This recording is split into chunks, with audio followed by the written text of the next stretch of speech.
Donc bonsoir à tous et à toutes, il est 21h54 et donc dans la première vidéo, première partie, j'ai commencé à procéder à une lecture du livre des Éphésiens, chapitre 6, versets 10 à 20. Et donc là, bon, j'ai un problème technique qui fait que bon, je pas de louange pour aujourd'hui. Mais même sans louange, je pense que ça peut être aussi intéressant d'avoir un moment de lecture et d'analyse de la Bible. Ainsi, j'étais en train de lire le passage 12, car nous ne luttons pas contre des êtres de sang et de chair, mais contre les dominateurs de ce monde des ténèbres, les principautés, les souverainetés, les esprits du mal, qui sont dans les régions célestes. Dans les régions célestes.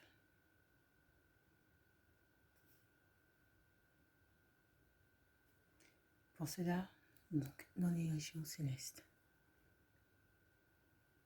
Donc, quand c'est indiqué dans les régions célestes, derrière céleste, il y a surtout le terme ciel.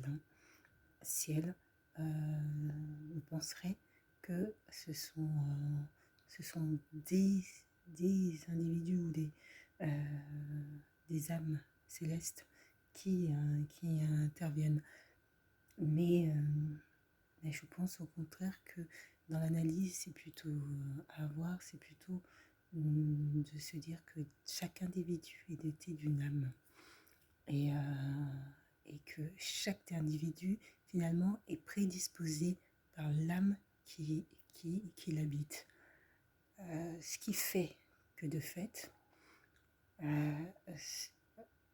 les attitudes, même les comportements, la destinée de certains individus est déjà programmée à l'avance et qu'à un moment donné, bien que l'environnement de l'individu détermine l'individu, la personne qu'il sera après, que ce soit ce qui est de l'inné, de ce qui est acquis par l'éducation des parents et par l'environnement social et scolaire, il y a cette partie qui va au-delà de l'être humain, c'est l'âme même qui a été finalement, qui habite donc chaque individu.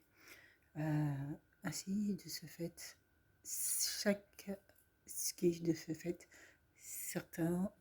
individus sont en effet habités par des âmes. J'utiliserai le terme non bienveillante,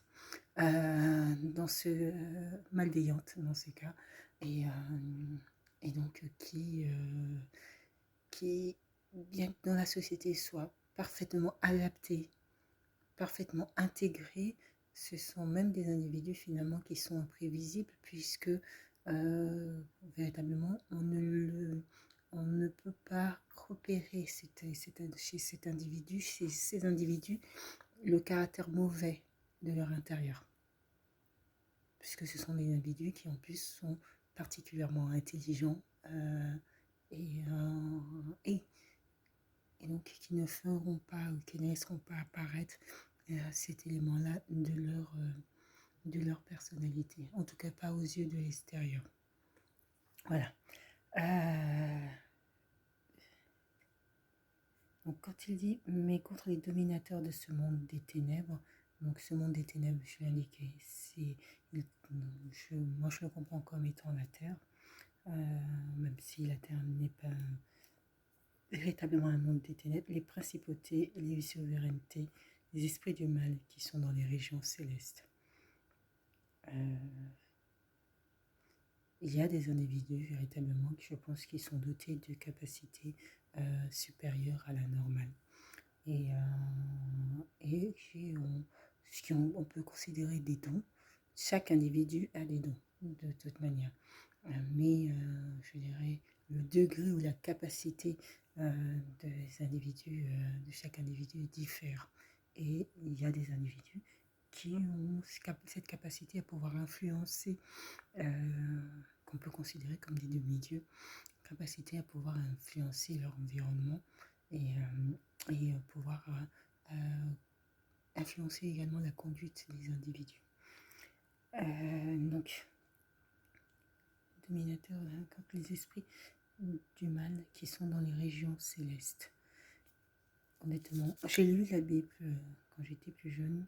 Il y a eu, je pense qu'il y a eu pas mal de modifications ou certains passages qui ont été occultés et retirés, qui sont dans les régions célestes.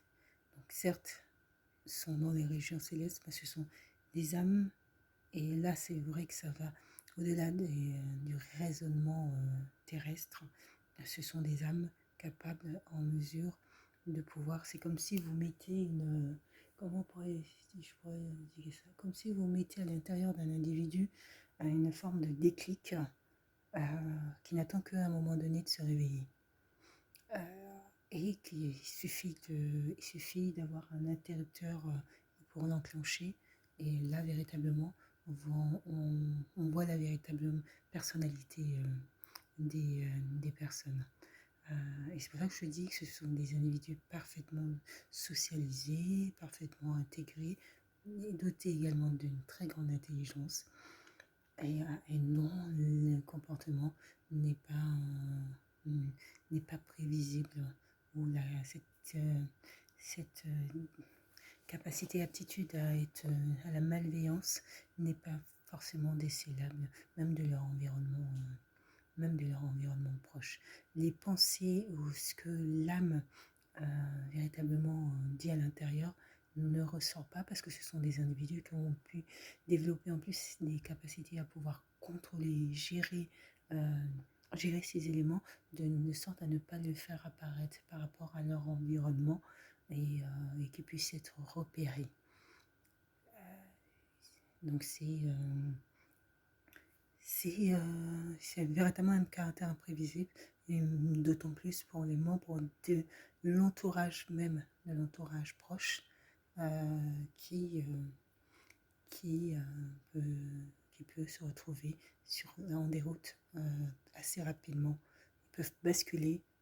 Il suffit d'un interrupteur, il suffit justement d'un interrupteur, mais qui n'est pas forcément terrestre, qui est au-delà du raisonnement, pour que ce type d'individu montre véritablement quelle est la qualité de leur âme. Pour cela, prenez l'équipement du combat donné par Dieu. Ainsi, vous pourrez résister quand viendra le jour du malheur. Pour cela, prenez l'équipement de combat. Pareil, l'équipement de combat, c'est pas véritablement un équipement de combat. C'est plutôt les qualités de cœur et d'âme que Dieu, et les dons que Dieu a donnés à chaque individu, qui peut faire la différence. Lorsque justement on est face à des attaques extérieures. Mais c'est très compliqué, c'est véritablement très compliqué. Il est très facile de dire restez calme lorsque on vous insulte, ou qu'on vous maltraite, mais dans la réalité, c'est particulièrement compliqué pour les individus d'avoir la bonne réaction au bon moment, et donc je crois qu'il y a un passage où il est indiqué qu'il faut, lorsqu'on donne une gifle sur une joue, il faut tendre l'autre joue. C'est pas donné, c'est Jésus, c'est Jésus qui a eu cette capacité à pouvoir avoir ce comportement-là. Mais dans la réalité, est-ce que quelque part finalement, Jésus ne s'est pas rendu compte en définitive qu'il n'aurait pas les moyens de pouvoir faire face, de pouvoir lutter, parce que le monde dans lequel il était été trop enseveli dans le mal pour pouvoir justement lutter. Et même les personnes qui étaient autour de lui, ses apôtres, étaient également, ils savaient qu'ils le rejetteraient. Ils savaient qu'ils le rejetteraient. L'Église même l'a rejeté. Donc Jésus avait cette connaissance-là. Donc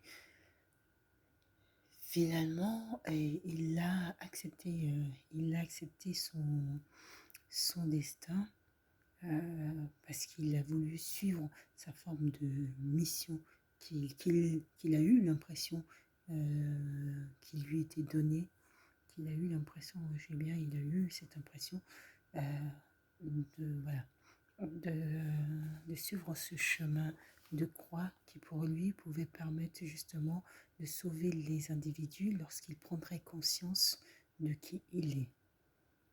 Et de se dire qu'au moment où les individus comprendront qu'il était le Fils de Dieu, ben, qu'ils changeront, que la qualité de leur âme changera. Il y a, je le disais, des âmes mauvaises et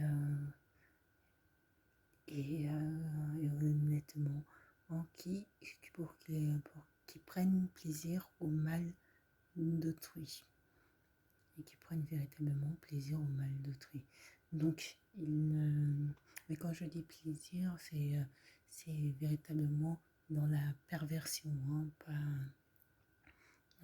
C'est véritablement dans une forme de perversion, de contrôle du psyché, voilà, qui ne montre pas forcément. C'est pour ça que il y a des individus qui ne montrent pas forcément véritablement quelle est la qualité de leur âme et qui peuvent être particulièrement dangereux car ils prennent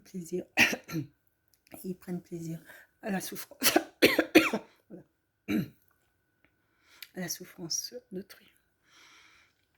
Donc, l'équipement de combat donné par Dieu, ainsi vous pourrez résister quand viendra le jour du malheur et tout mettre en œuvre pour tenir bon. Tout mettre en œuvre pour tenir bon. C'est les dons, les fruits de l'esprit que Dieu a donnés qui feront que les individus, les enfants de Dieu, parviendront à passer, je dirais, toutes les difficultés. Et donc, ça demande finalement de les cultiver finalement au quotidien, de sorte à pouvoir répondre correctement, à pouvoir avoir les bonnes réactions. C'est véritablement dans le quotidien que ça fait la différence. Et les fruits de l'esprit, c'est surtout c'est notamment éviter de se mettre la colère, éviter la colère, dans le sens où être calme, être dans la paix. Voilà, c'est tous ces éléments qui font tendre un maximum à la paix. C'est tous ces éléments qui font finalement la différence et qui permettent justement de déjouer les manœuvres du diable puisque en fait finalement le diable ne laisse place à aucune erreur. C'est-à-dire que dans le sens où, à aucune erreur, dans le sens où si tu affirmes que tu es un fils ou une fille de Dieu, tes actions, tes actes doivent être conformes à l'étendard que finalement tu souhaites porter. Si dans l'éventualité où tu t'écartes, où tu ne suis pas, où ça ne correspond pas, il va justement se saisir de cela pour pouvoir te porter préjudice. Oui, ainsi, ainsi, vous pourrez résister quand viendra le jour du malheur et tout mettre en œuvre pour tenir bon. Oui, tenez bon, ayant autour des reins la ceinture de la vérité. La ceinture de la vérité. C'est, je trouve que c'est assez joliment écrit. La ceinture de la vérité, c'est cette capacité à tendre à ce qui est vrai, démontré, conforme à sa conscience au moment où c'est dit. Parce que on peut, au moment où on prononce une parole, être certain de sa vérité, et puis après se rendre compte qu'il y a peut-être des nuances, mais au moment où la parole est dite, il faut que consciemment l'individu soit certain d'être dans la vérité. Et la ceinture de la vérité. On vit dans un monde qui est pas facile, hein, parfois, en essayant au maximum de dire la vérité, de dire les choses. On vit dans un monde de tentation. Et la tentation aussi, c'est aussi à ce niveau-là où je dirais, le mal va essayer de faire en sorte que d'une manière ou d'une autre, euh, les enfants de Dieu s'éloignent. Donc ça peut aussi passer par des mensonges conscients. Je précise bien conscients. Et, les mensonges conscients sont les pires, ils sont très pernicieux. Parce que l'individu qui ment et qu'il sait qu'il ment et qu'il le fait consciemment est très très loin, est très très loin de Dieu. Dans ce cas-là, le risque c'est qu'il laisse ou elle laisse la porte ouverte à toutes les possibilités et notamment à une possibilité de voir le diable entrer, en tout cas influencer énormément sa vie. La vérité est primordiale. Elle est primordiale. En tout cas, la certitude que ce que l'on dit, ce que l'on prononce est véridique est primordiale. Portant la cuirasse de la justice, les pieds chaussés de l'ardeur à annoncer l'évangile de la paix. Les pieds chaussés de l'ardeur à annoncer l'évangile de la paix. Et ne quittons jamais le bouclier de la foi. L'évangile de la paix, la cuirasse de la justice. La cuirasse de la justice. Pouvons-nous, en tant qu'individus lambda, se substituer à un système justicier ou un protocole, je dirais, mis en œuvre justement pour gérer ces aspects de justice où nous ne pouvons pas, dans une société dans laquelle nous sommes, faire justice. Nous avons transmis cette autorité à un corps judiciaire, un corps politique, pour pouvoir justement avoir cette gestion de ce que c'est que la justice. Je dirais que la cuirasse de la justice, c'est peut-être de ne pas tolérer autour de nous ou de l'injustice. C'est ne pas accepter lorsque l'on voit une maman qui passe des heures à travailler et qui finalement est peut-être exploitée. Ça, c'est une forme d'injustice.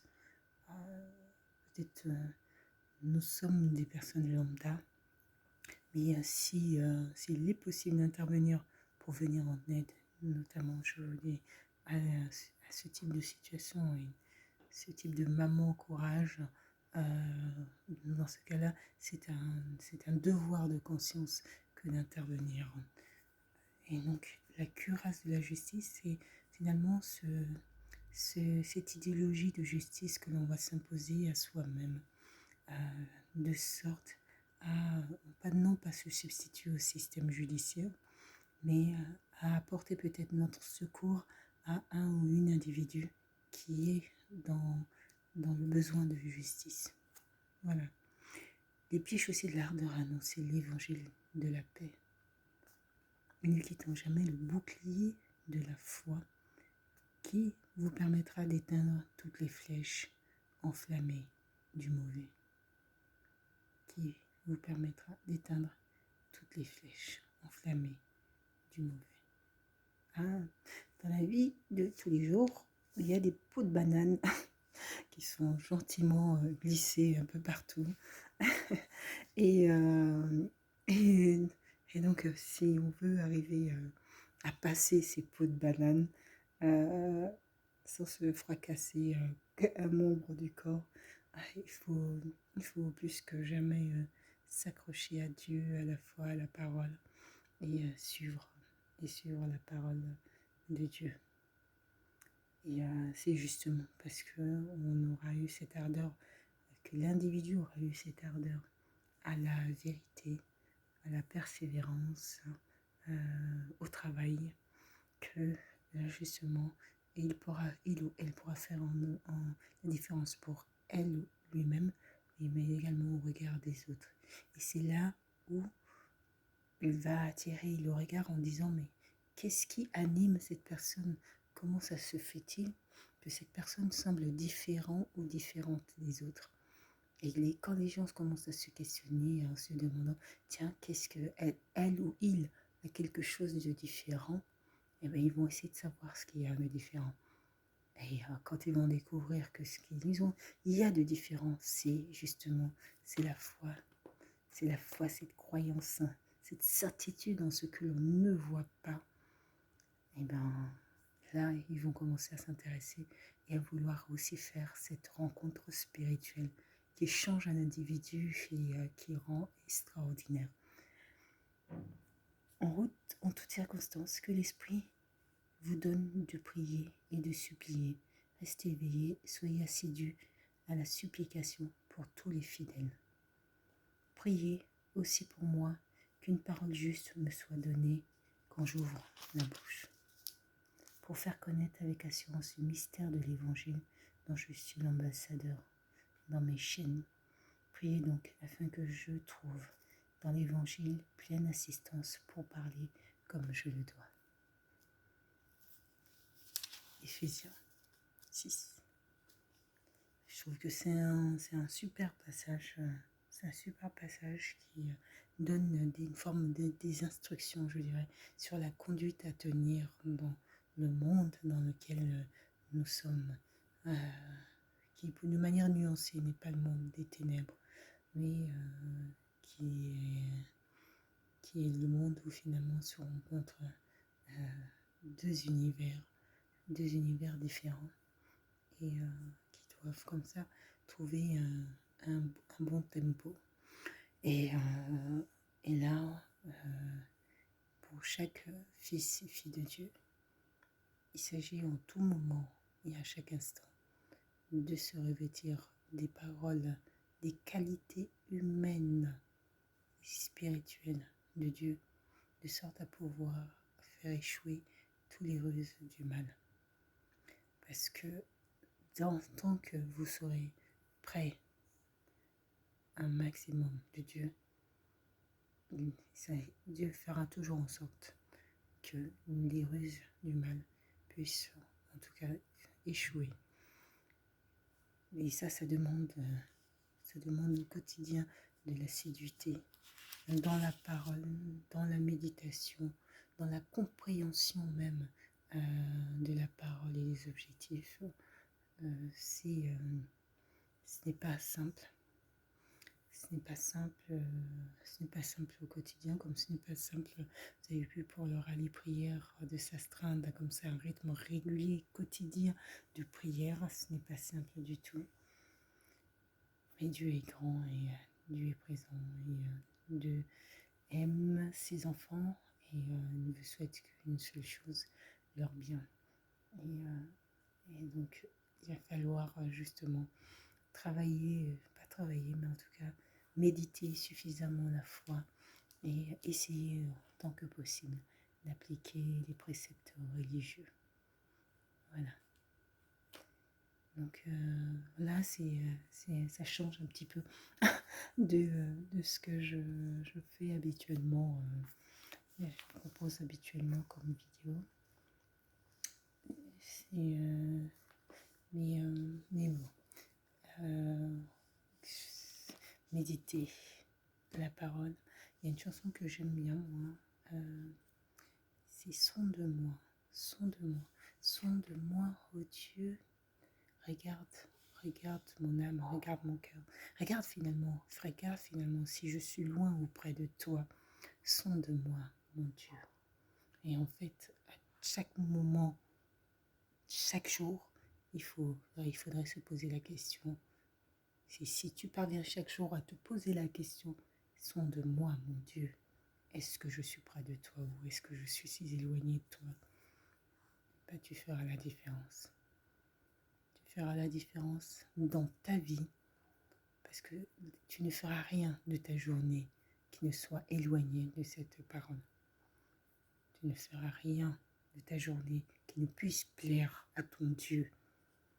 L'objectif, et ce serait bien, c'est que tu te lèves les matins et que tu te dises, mais Seigneur, je commence cette journée, sonde-moi et regarde la qualité de mon cœur pour voir si je suis loin ou près de toi. Sonde-moi, mon Dieu.